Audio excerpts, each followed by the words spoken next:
Hi everybody, welcome back to my channel on Feynman integration. Today we'll be taking a look at this integral that I got from the channel QN cubed. He solved it using contour integration. I'm going to be using Feynman integration. And I borrow a lot of integrals from his channel because he does almost all of his integrals with contour integration. And if an integral can be solved with contour integration, very oftentimes it can be solved using Feynman integration, provided you're clever enough to find the correct reparameterization. So we're also going to be we're just going to be using this. I'm not going to prove it. I've proved it several times on this channel already.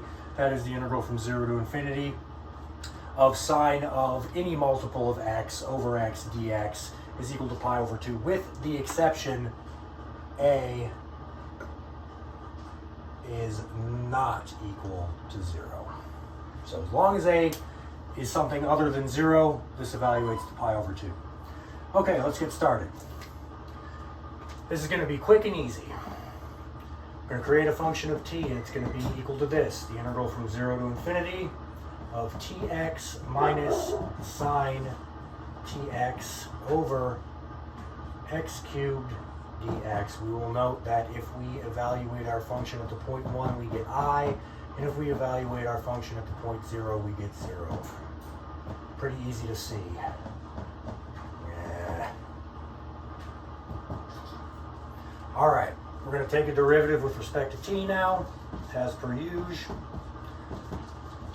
So we get integral 0 to infinity. Let's see, the derivative with respect to t of that is just going to be x. The derivative with respect to t of that is going to be, let's see, we're going to get minus x cosine tx over x cubed. This x will cancel, as will this one. We'll just be left with 1 over x squared dx. We will take note that if we evaluate this function at the point 0, we also get 0. Next, take another derivative with respect to t, giving us f double prime of t is equal to the integral from 0 to infinity of, this whole part drops out. Derivative of negative cosine is sine, but we will have a factor of x due to our taking a derivative with respect to t of tx. So we will just end up with sine tx over x dx, which is equal to pi over 2 per this right here. All right, so now let's just go back up to f of t. We took 2 derivatives, now we'll take 2 antiderivatives. All right, so if f double prime of t is equal to pi over 2, that means that f prime of t is equal to pi over 2 times t, right? No, wrong. Plus c. Okay. How do we get rid of that c? Well, we know that if we take f prime at 0, we get 0. That will mean that 0 is equal to 0 plus c. C is equal to 0. All right.